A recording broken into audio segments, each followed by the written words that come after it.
تو آج کل جب اتنا ظلم دکھائی دے رہا ہے تو امام ابھی تک ظہور کیوں نہیں فرما رہے؟ واضح ہے کہ جو اس امام عادل کے انتظار میں رہ کے بے نماز تو نہیں ہو سکتا. ہم بھی ظلم کریں تاکہ امام کا ظہور جلدی ہو جائے، لیکن جب ظلم ختم ہو جائے گا اور عدل آ جائے گا تو کیسے ممکن ہے کہ امام کی شہادت ہو جائے گی؟ یہ خود امام کی نیابت میں بھی کچھ لوگ نماز پڑھتے ہیں، مثلا روزہ رکھتے ہیں امام کی نیابت میں، مستحب روزہ رکھتے ہیں، کہتے ہیں نیت یہ کرتا ہوں اس کا ثواب امام کو ہدیہ کرو، تو یہ کرنا صحیح ہے؟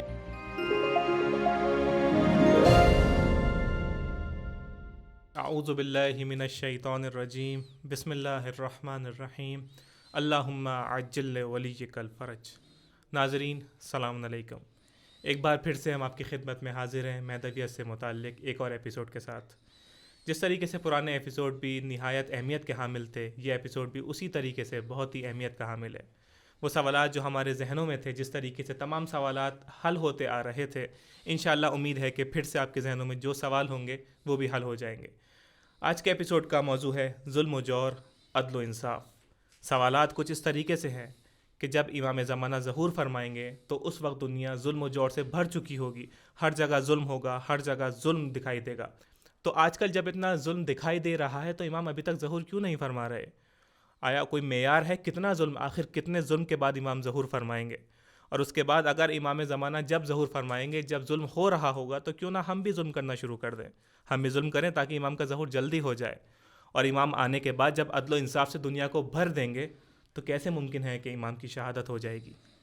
عدل کے بعد کیسے شہادت واقع ہوگی؟ یہی سارے سوالات کے جواب دینے کے لیے اسٹوڈیو میں ہمارے ساتھ حاضر ہے مولانا بلال حسین جعفری صاحب۔ مولانا السلام علیکم۔ وعلیکم السلام ورحمۃ اللہ. مولانا ایک بار پھر سے ہم آپ کی خدمت میں حاضر ہیں کچھ نئے سوالات کے ساتھ۔ آج کا موضوع ہمارا ہے ظلم و جور، عدل و انصاف۔ بغیر کسی مقدمے کے میں پہلا سوال آپ کی خدمت میں پیش کرتا ہوں۔ پہلا سوال یہ ہے کہ جب دنیا ظلم و جور سے بھر جائے گی اس وقت امام ظہور فرمائیں گے، جو روایت میں بھی ہمیں ملتا ہے، آپ نے بیان فرمایا۔ تو یہ ظلم و جور کتنا ہوگا؟ اس کا کوئی معیار کرائیٹیریا ہے کہ اتنا ظلم ہوگا تب بھر جائے گی، یا کوئی معیار نہیں ہے، بس ایک عرفی طور پر ہے؟ بسم اللہ الرحمن الرحیم وبہ نستعین انہ خیر الناصرین والمعین۔ السلام علیکم ناظرین محترم۔ آج یہ ہے کہ یہ جو آپ نے سوال کیا بہت اچھا سوال ہے، اور اسی پر ہم دنیا میں دیکھتے ہیں کہ دو نظریے سامنے آ رہے ہیں۔ صحیح۔ ایک یہی نظریہ ہے کہ ظلم و جور ہم ہی بھریں تاکہ امام کے ظہور کا زمین ہم ہی فراہم کریں، اور اسی طرح سے اس کو کہتے ہیں کہ نہ کوئی نماز پڑھے، نہ کوئی روزہ رکھے، نہ کوئی حج کرے، کچھ نہ کوئی زکوٰۃ دے، کچھ بھی نہ کرے، بلکہ یہ ہمارے لیے ہے کہ ہم انہیں ماننے والے ہیں لیکن ظلم و جور کو بھی چاہنے والے ہیں۔ تو یہ گروہ گمراہ لوگوں کا گروہ ہے۔ اس کا کوئی تعلق مذہب حق سے نہیں ہے، اسلام سے نہیں ہے، وہ فقط اپنی ہوائے حوث تک پہنچنے کے لیے یہ سہارا لے ہیں حدیث کو غلط نقشہ دینے کے لیے۔ مثلا جس طرح پاکستان میں بھی ایک جگہ ہے اسلام آباد کے قریب، وہاں پر بھی ایک خاتون اسی زاویہ کو لے کے کھڑی ہوئی اور ظلم و جور کرتے ہوئے تمام بدماش اور دوسرے اوباش لڑکوں کو ساتھ لے کر کے تمام جگہوں پر یہ جو ہے رقص اور یہ سارے کام کرنا شروع کر دیا۔ اچھا، ایسے لوگ موجود ہیں؟ ہاں موجود ہے، کہ جو یہ کام شروع کر دیا ہے کہ بھئی ہم ہی ظلم و جور سے بھریں گے تاکہ باعث بنے کہ امام ہے۔ تو آپ دیکھیں کہ دو چیزیں نہیں ہو سکتی کہ آگ بھی ہو اور پانی بھی ہو، دونوں ایک جگہ نہیں ہو سکتی۔ ایک کا وجود ہے، یا حق کا وجود ہے یا باطل کا۔ تو اب جو باطل چلا آ رہا ہے وہ حق کے لباس میں اپنے آپ کو دکھاتا ہے کہ میں حق ہوں، حالانکہ وہ حق نہیں ہے، وہ باطل ہی ہے۔ اب باطل ہے تو اپنے ہوس کو پورا کرنے کے لیے، ارضاء کرنے کے لیے وہ دین کا بہانہ اور اس حدیث کا ایک سہارا لے کے انہوں نے یہ کام کرنا شروع کر دیا۔ حالانکہ اسلام نے اس کی مذمت کی ہے، یہ نہیں کہا کہ ماننے والے ہی ظلم و جور سے بھر دیں گے اور ماننے والے ہی عدل و انصاف سے جو ہے نا اس کو اس کا مزہ چکھیں گے، نہیں۔ ظالم ایک اور چیز ہے، مظلوم ایک اور چیز ہے۔ عدل و انصاف اور ظلم و جور یہ دو متضاد چیزیں ہیں، ایک چیز ہی نہیں ہے۔ ہاں ایک چیز جس کو مل رہی ہے تو وہ یہ نہیں کہے کہ میں مثلا ظلم و جور کر رہا ہے تو اس کو عدل و انصاف بھی نہیں، وہ ظالم ہے۔ پہلے بھی میں نے پچھلے موضوع میں بتایا ہے کہ جب یہ زمین ظلم و جور سے بھر جائے گی، امام آ کر عدل و انصاف سے بھریں گے۔ تو امام تو ظالم نہیں ہے، نعوذ باللہ، امام عادل ہیں۔ یہ ظالم لوگ، جابر لوگ، ستمگر لوگ ہیں کہ جو اس طرح کا بہانہ اور سہارا لے کے اپنے آپ کو امام عدل کی جگہ ٹھہرا کر کے لوگوں سے جو ہے نا حق چھین رہے ہیں، غصب کر رہے ہیں، اور تمام ملکوں کو کہتے ہیں کہ ہمارا ملک ہونا چاہیے، یعنی ایک مادی نظر سے وہ دیکھ رہے ہیں۔ تو اس کا کوئی تعلق دین سے ایسا نہیں ہے۔ دوسرے وہ لوگ ہیں جو گروہ ہے، وہ نماز، روزہ، حج، زکوٰۃ، واجبات کے پابند ہیں، اور وہ امام کے ظہور کے منتظر ہیں اور اپنے آپ کو اس کے لیے آمادہ کر رہے ہیں۔ مثلا امام علیہ السلام کے لیے دعا کرتے ہیں، اعمال ایسے انجام دیتے ہیں کہ جس طرح پیغمبر اسلام کی اور حدیث بھی ہے کہ افضل الاعمال انتظار الفرج، کہ افضل ترین اس زمانے کے جو اعمال ہے وہ امام کے اس فرج کا ظہور کا انتظار کرنا ہے، انتظار کے لیے اپنے آپ کو بنانا ہے۔ تو واضح ہے کہ جو اس امام عادل کے انتظار میں رہ کے بے نماز تو نہیں ہو سکتا۔ جب امام کے عدل کا منتظر ہے کہ وہ آ کے عدل کریں گے تو واضح ہے کہ وہ ظلم تو نہیں کرے گا، چونکہ ظلم کرے گا تو اس کو ظالم کو تو آ کے امام نے انتقام لینا ہے، مظلوم کو حق اس کا دلانا ہے۔ لہٰذا یہ دو موضوع ہیں اور دو گروہ ہیں جو ایک دوسرے کو الگ الگ ان کا ایک زاویہ ہے، اور وہ جو چاہنے والے ہیں وہ الگ ایک عدل و انصاف پر ہے، اور جو نہ چاہنے والے ہیں وہ چاہنے والوں میں شمار کر کے اپنے آپ کو باطل کا لباس پہن کے حق کا جو ہے نا لوگوں کو دکھاتے ہیں کہ ہم حق پر ہیں، یعنی جان بوجھ کے کام کر رہے ہیں تاکہ آرام سے ظلم کر سکیں۔ ہاں سبحان اللہ۔ اچھا آغا، آپ نے جو فرمایا کہ ایک گروہ ایسا ہے کہ یعنی جس میں سے اکثر لوگ شاید وہ ہیں جس میں سے ہم بھی ہیں کہ امام زمانے کے لیے منتظر ہیں، ان کا انتظار کر رہے ہوتے ہیں، ان کے لیے ہدیہ دے رہے ہوتے ہیں، مثلا نماز، روزہ، یہ چیزیں جو امام کے لیے ہدیہ پیش کر رہے ہوتے ہیں، صلوات پڑھنا، دعا پڑھنا، یہ خود امام کی نیابت میں بھی کچھ لوگ نماز پڑھتے ہیں، مثلا روزہ رکھتے ہیں امام کی نیابت میں، مستحب روزہ rکھتے ہیں، کہتے ہیں نیت یہ کرتا ہوں اس کا ثواب امام کو ہدیہ کرو، امام کے تسکین دل کا یہ سبب بنے، تو یہ کرنا صحیح ہے؟ امام واقعی میں سے جی ہاں، اس میں روایات کا بہت جو ہے نا مثلا کثرت کے ساتھ روایات عامہ و خاصہ سے ہیں، سیاہ ستہ میں بھی ہیں، کتب اربعہ میں بھی ہیں، ان روایات کا پس منظر اور علماء جو فقہا ہیں انہوں نے اس پر بہت بڑا تبصرہ کیا، اور حتیٰ کہ میں تقریباً 15-20 سال پہلے کی بات ہے، ایک دوست تھے ہمارے تہران کے مولانا تھے، تو وہ نماز جمعہ کے لیے جب میں ان کے گھر گیا تو گاڑی پہ بیٹھ گئے اور ان کے ساتھ جب چلے تو راستے میں وہ نماز اشارے سے پڑھتے جا رہے تھے۔ جب راستے میں پڑھتے جائے تو میں اس وقت ابتدائی تقریباً طالب علم تھا، تو میں نے پوچھا مولانا یہ کیا؟ کہے کہ آپ کو پتہ نہیں ہے کہ نماز مستحب کے لیے نہ قبلہ رخ ہونا شرط ہے نہ وضو ہونا شرط ہے، یہ جتنا پڑھیں ثواب ہے۔ الصلاۃ قربان کل تقی، نماز ایک ایسا تقوی کے قریب کرنے کا ایک سہارا ہے، ایک وسیلہ ہے، ایک راستہ ہے، تو یہ نماز ہے۔ یہ مستحب چیزیں جو ہوتی ہیں ان کے لیے، حتیٰ کہ انہوں نے یہ بھی کہا کہ جو نماز مستحب مثلا ہمارے نوافل چھوٹ جاتے ہیں ان کے آپ جو ہے نا بطور پیسے دے کے ایک زکوٰۃ کے طور پر، تاکہ اس کا ثواب اس کو مل جائے۔ یہی امام زمان علیہ السلام کے لیے بھی ہے، بلکہ ایک پوری روایات میں ہے کہ آپ جو مستحب کام کرتے ہیں آدم سے لے کر خاتم تک، خاتم سے لے کر اس دم تک تمام انبیاء، اولیاء، اوصیاء کو آپ اگر اس میں ان کی نیابت میں کریں گے تو ایک گناہگار تو ہم سب ہیں، جب قیامت کے دن ایک گناہگار کو جہنم کی طرف لے جایا جائے گا تو یہ تمام ارواح جو ہے نا وہ آگے آ کر شافع بنیں گی، کہیں گے انہوں نے ہمارے نیابت میں زیارت کیا ہے، انہوں نے ہماری نیابت میں قرآن پڑھا ہے، انہوں نے ہماری نیابت میں 2 رکعت نماز زیارت پڑھی ہے۔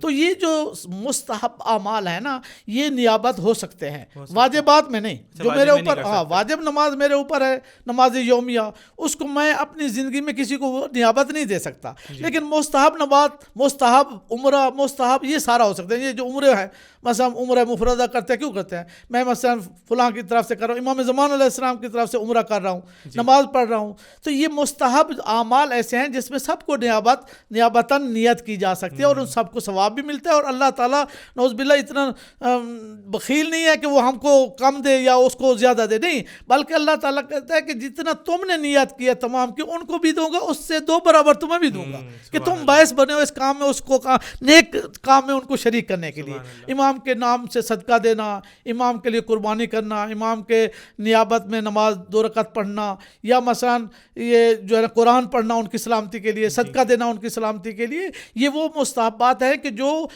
مدح کی گئی ہے ان کی سراحت کے، بلکہ ان کی ترغیب دی گئی ہے کہ جتنا تم کرو گے۔ ایک روایت میں بھی ہے کہ افضل الاعمال انتظار و فرج، کہتے ہیں لأن ذالک فرجکم، یعنی یہ جب تم ان کے لیے ظہور کی دعا کرو تو گویا یہ تمہارے لیے فرج ہے، یہ تمہاری مشکلات کا حل ہے، یعنی گویا ان کے لیے جو اسباب آپ پیدا کرنے والے ہیں وہ اسباب آپ ہی کے لیے ہیں۔ اچھا آپ بتائیں، امام معصوم ہے، امام کو تو کسی قسم کا نہ گناہ کیا کہ اس کو سزا ملے، نعوذ باللہ، وہ خود امام ہے جو خلیفۃ اللہ فی الارض ہے، جب خلیفۃ اللہ فی الارض ہے، ہمیں تاریکی اور ظلم سے نکال کے نجات دینے والا ہے، تو واضح ہے اس کو کسی قسم کی ضرورت نہیں ہے، لیکن اللہ اور امام چاہتا ہے کہ کون ہے جو میرا ماننے والا ہے، کون ہے جو مجھے چاہنے والا ہے، جو میری چاہت میں اتنا قربانیاں دیے چلا جا رہا ہے، یعنی کبھی وہ قربانی کر رہا ہے، کبھی وہ مثلا نماز پڑھ رہا ہے، کبھی وہ قرآن پڑھ رہا ہے، کبھی وہ صدقہ دے رہا ہے، اس نیت میں کہ وہ امام کو چاہتا ہے، امام کو ویسے سورہ آل عمران کی ایک آیت ہے قل ان کنتم تحبون اللہ فاتبعونی یحببکم اللہ ویغفر لکم وذنوبکم واللہ غفور رحیم. کہ اے پیغمبر انہیں کہو کہ اگر تم اللہ کرنے کی محبت کرتے ہو، ہم اللہ سے محبت کرتے ہیں، تو مجھ رسول کی اتباع کرو. فتبعونی، مجھ رسول کی، اللہ کا حکم ہے مجھ رسول کی اتباع کرو. جب میری اتباع کرو گے یحببکم اللہ ویغفر لکم، نہ تنہا تم بلکہ محب خدا کو بلکہ محبوب خدا بھی ہوگے، خدا تم سے محبت کرے گا ویغفر لکم، اور تمہیں معاف بھی کر دے گا. یعنی تم ہی محبوب خدا بن جاؤ گے اور تم ہی مغفور خدا بن جاؤ گے. تو واضح ہے جو پیغمبر آخر زمان کا آخری خلیفہ ہے اس کی بھی تو آیت ہے، یہی صادق آتی ہے نا کہ جب اس سے محبت کرتے ہو تو اس کا اتباع بھی کرو، اور اتباع کرو گے تو اس اتباع میں اللہ بھی محبت کرے گا، رسول بھی محبت کرے گا، اور اہل بیت رسول بھی محبت کرے گا. تو در حقیقت اگر میں اس کو خلاصہ کروں تو کچھ اس طریقے سے ہوگا کہ امام کو ضرورت نہیں ہے، لیکن اس کے ذریعے سے ہم خود بلند ہوتے چلے جائیں گے، خود ہمارا فائدہ یہ کام کرنے. سبحان اللہ. اچھا، اگر تو یہ بات تو واضح ہو گئی کہ اگر امام کے لیے کام کر رہے ہیں تو اس میں خود ہمارا فائدہ ہے. تو اگر اگلے سوال کی طرف میں پلٹوں پھر سے کہ ظلم و جور سے جب دنیا بھر جائے گی، جب ہر طرف انجسٹس ہوگا، اس وقت امام ظہور فرمائیں گے. پھر سوال وہی آتا ہے کہ کتنا ظلم و جور ہوگا. جیسے آج کل ہم دیکھتے ہیں مظلوم بچے ہر جگہ بیچارے شہید ہو رہے ہیں، ہر طرف مظلوموں کے اوپر ظلم ہو رہا ہے. تو کتنا ظلم ہو، آیا ہر شخص کے اوپر کچھ نہ کچھ ظلم ہوگا یا پھر کچھ اس کا بتایا گیا ہے اس کے بارے میں؟ جی ہاں، ایک روایت ملتی ہے جو مواعظ عددیہ میں بھی مرحوم مشکینی نے لکھا ہے، اور شیخ صدوق نے کتاب خصال کے باب العشرہ میں لکھا ہے کہ پیغمبر اسلام نے حضرت جبرائیل علیہ السلام سے سوال کیا کہ حل تنزل علی وجہ الارض من بعدی، کہ اگر تم میرے بعد اس زمین پر آؤ گے، نازل ہوگے؟ تو عرض کرتا ہے بلا انزل علی وجہ الارض 10 مرات و ارفع 10 جواہر. ہاں یا رسول اللہ، میں یہاں پر آپ کے بعد 10 دفعہ اس زمین پر آؤں گا اور 10 جواہر اس زمین سے لے کے چلا جاؤں گا. حضرت عبدیدہ ہوئے اور فرمایا کہ لمل عشرت الجواہر، وہ کون سے 10 جوہر ہیں جو تم زمین سے لے کے چلے جاؤ گے؟ تو اس نے گننا شروع کیا کہ آپ کے بعد آؤں گا ارفع الرحمت من وجہ الارض، آپ کے بعد اس زمین سے رحمت لے کے چلا جاؤں گا. لوگ بارشوں کی دعائیں کریں گے، رحمت ہے رحمت ہے، نہیں آئے گی. اچھا، ہاں، یہ یعنی وہ آثار ہیں جو قیامت کی طرف اور ظہور کی طرف جو ہے نا اس کا زمینہ بنا رہے ہیں. اور پیغمبر فرمائیں گے کہ کیوں تم رحمت لے کے چلو؟ انہوں نے کہا جب رحمت للعالمین کا نہیں رہے تو رحمت کیا رہے؟ جب اس کا یہ مقام تھا، اس کو ظلم و ستم کیا اور مسموم کر کے یہاں دنیا سے بھیج دیا، تو اب رحمت کا کیا کریں گے؟ دوسری دفعہ کہا ہے کہ میں آؤں گا ارفع البرکت من وجہ الارض، زمین سے برکت اٹھا کے لے کے چلا جاؤں گا. کیوں؟ اب آپ دیکھیں لوگ سارا سال کماتے ہیں، پورا مہینہ جو ہے نا اس کا بیلنس پورا نہیں ہوتا، خرچ و آمدن میں جو ہے نا توازن نہیں ہے. کیوں؟ اس کی وجہ یہ ہے کہ نہ ہم زکوٰۃ دیتے، نہ ہم فطرہ دیتے، نہ ہم واجبات ادا کرتے ہیں، نہ ہم دنیاوی باتوں میں اتنا الجھے ہوئے ہیں کہ ہمیں اپنے حقوق العباد کا پتہ ہی نہیں ہے، حقوق اللہ کا پتہ ہی نہیں ہے.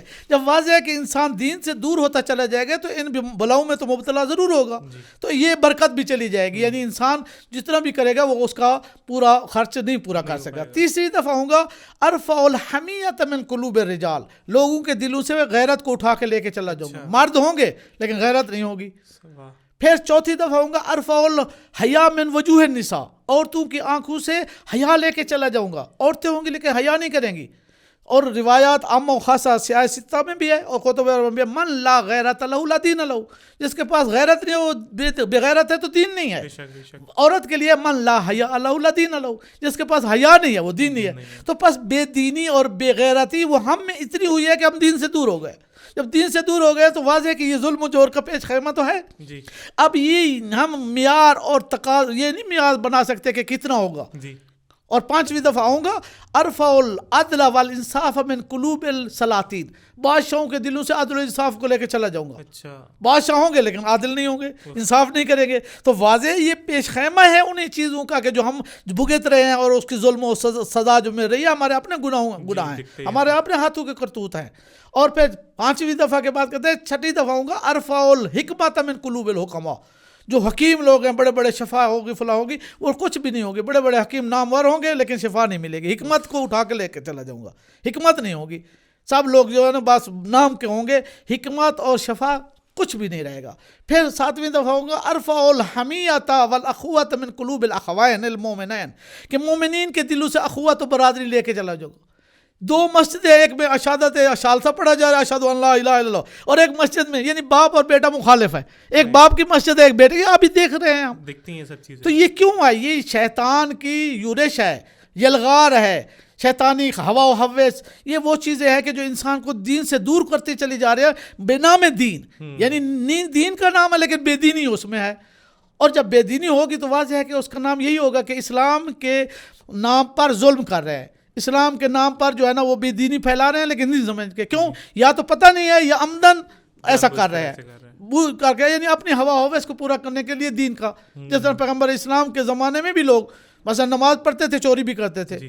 جب چوری کرتے تھے، نماز پڑھتے تھے، تو حضرت سے پوچھا کہ یا رسول اللہ یہ لوگ تو نماز بھی پڑھتے ہیں لیکن پھر بھی چوری کرتے ہیں، تو کیا فائدہ؟ تو حضرت نے فرمایا ان الصلاۃ تنہی عن الفحشاء والمنکر.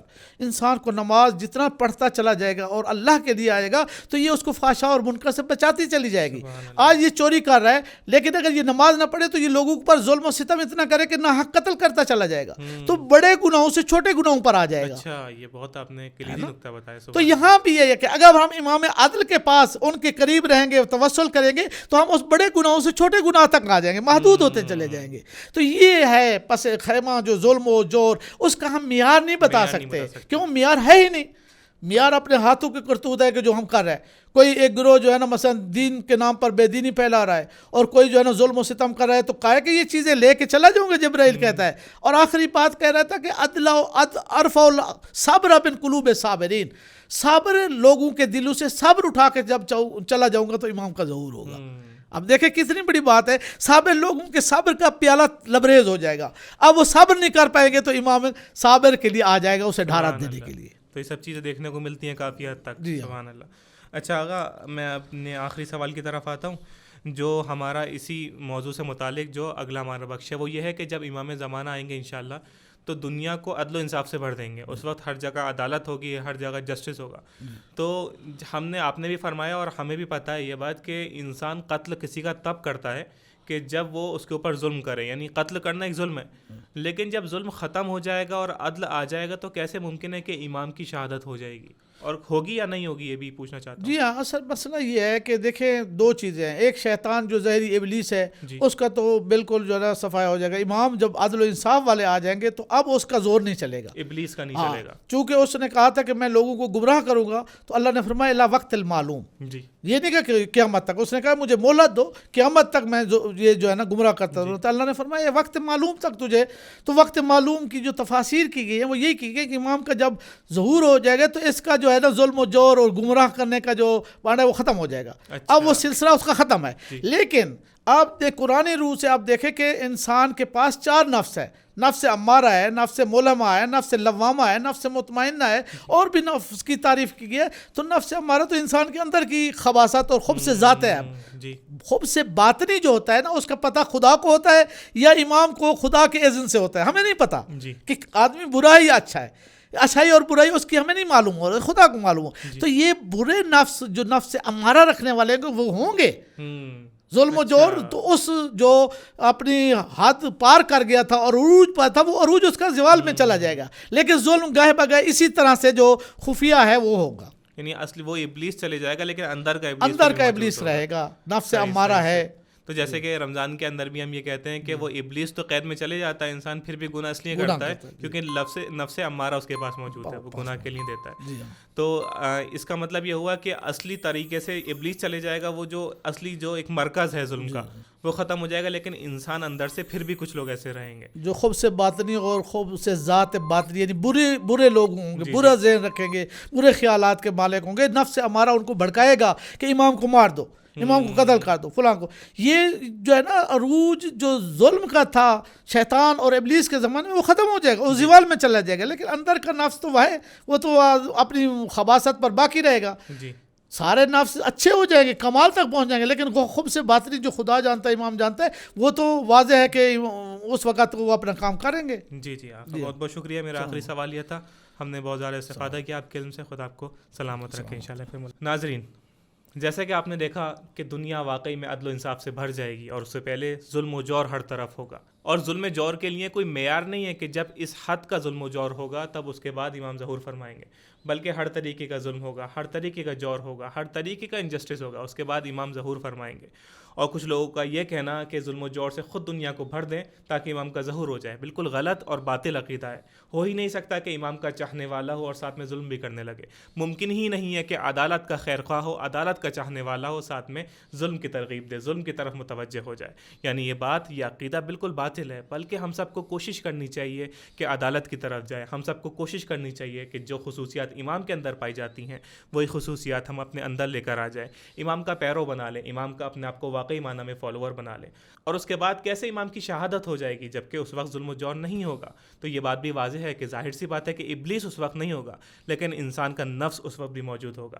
وہ نفس اس وقت بھی انسان سے کہہ رہا ہوگا کہ امام کو شہید کر دو، اسی وجہ سے امام کی شہادت واقع ہو جائے گی۔ انشاءاللہ امید ہے پھر سے ملاقات ہوگی آپ کے ساتھ ایک نئے ایپیسوڈ کے ساتھ، تب تک کے لیے خدا حافظ، فی امان اللہ۔